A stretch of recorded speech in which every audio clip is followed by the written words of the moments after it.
Welcome back to another episode of Rock Boys Football. Billy Napier, the Florida Gators, just wrapping up their spring game this Saturday afternoon. Want to hop on and just give some instant reactions, some players that really stood out. And Dill, we had a few storylines heading into this spring game. And if I'm a Florida Gator fan, I think this spring game went about exactly how you wanted it to go, where you didn't see one side of the ball dominate the other side. But most importantly, I mean, this was a clean football game. I think they had one penalty in that whole first half. I thought Graham Mertz was operating extremely efficiently. The ball was coming out on time. It was coming out accurately. We wanted to see Florida just go and play fundamental sound football. And you don't see a lot of spring games look as clean as the one that Florida just played. Want to dive into some standouts that we saw, some storylines that we were following. Before we do it, as always, just want to say thank you to you guys. A massive shout out to the Florida Gator fans.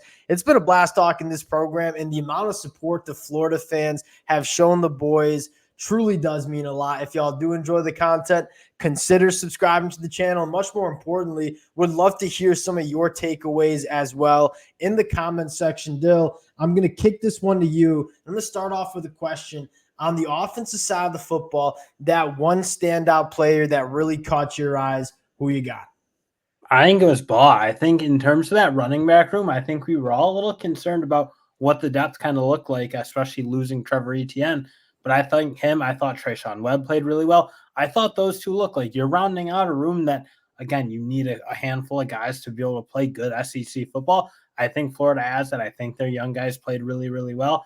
And to me, that's kind of what stood out. And I don't want to necessarily take the low-hanging fruit in DJ Lagway, because everyone who watched that knows that was really impressive. And like, you're a Florida fan, you're really excited about what he's got. Obviously, it's going to be Graham Mertz's show this year, but I think seeing the running back depth kind of come to fruition, I think you got to be really happy about it. Yeah, that was one of our biggest storylines, right? We hopped on here early last week and said, what are some storylines and some questions that we want to see answered?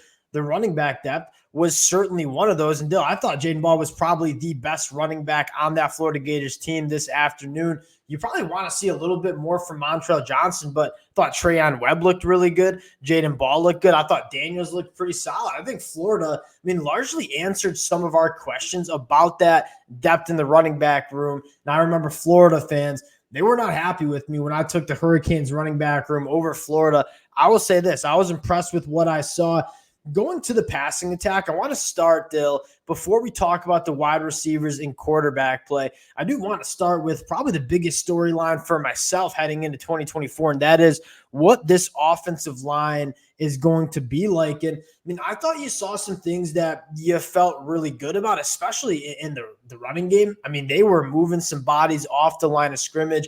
Damian George looks so much better at guard than he did tackle. And I think that's probably the biggest storyline. You talk about Florida taking that step in 2024, pass protection going in the right direction. I thought it looked better today, and having Damian George move to guard is massive storyline for this Florida Gators program.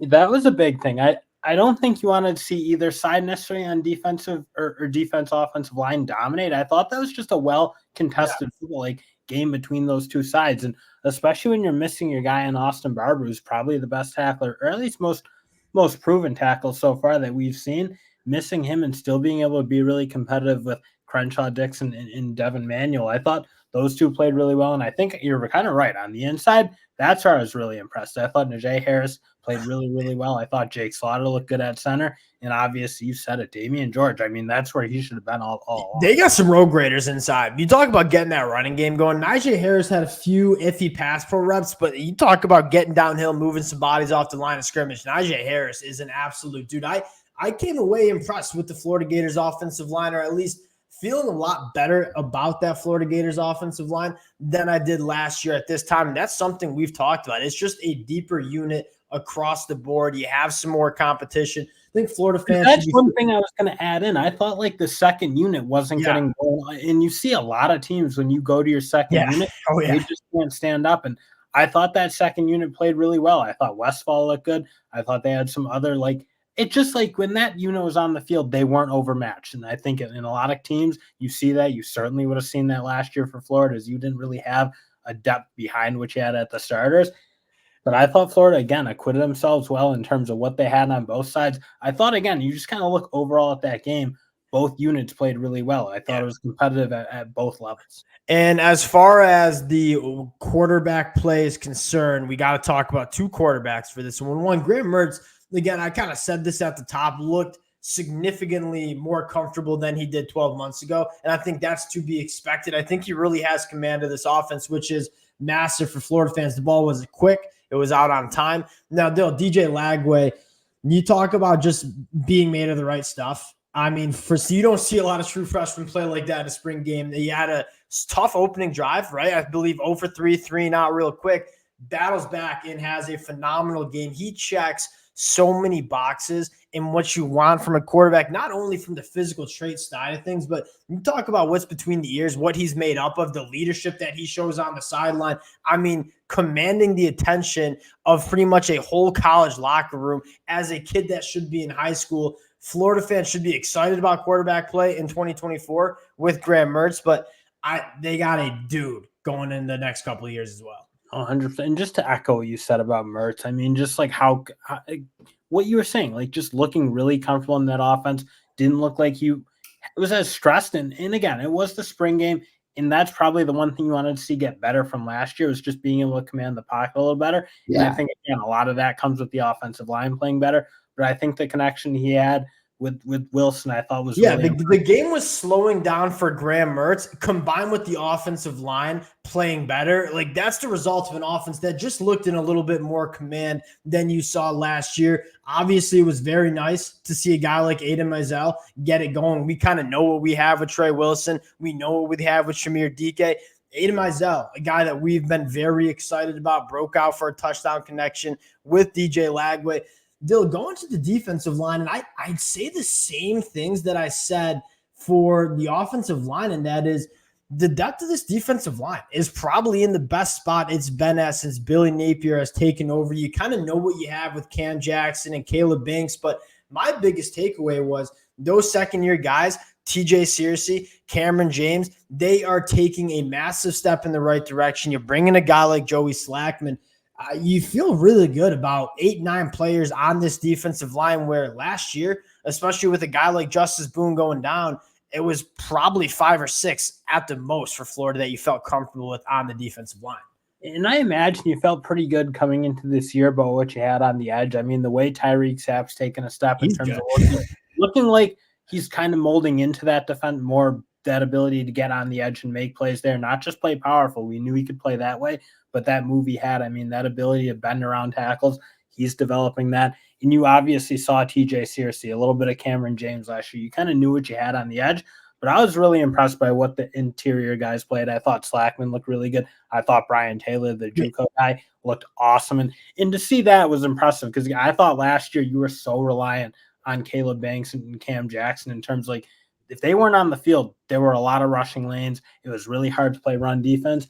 I think you're a little more comfortable that you have at least 2 units. And then even Jamari Lyons getting in there, Desmond Watson give you some minutes in a pinch. I mean, there's enough guys in this defense now to play the way you need to play on defensive line and rotate guys in and play that way. The announcers of the game on the broadcast, I thought made a really good point. Like, why was Florida struggling so much late in the season, but specifically in second half of football games?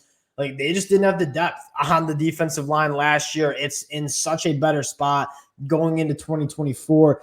Linebacker play, I'll get on this. This Pup Howard, Shamar James combination is going to be absolutely elite. We know what we have with Shamar James. Pup Howard looked phenomenal. He looks different out there. You know what I mean? You look at like the linebackers last year for the Florida Gators outside of Shamar James, not many difference makers in that room.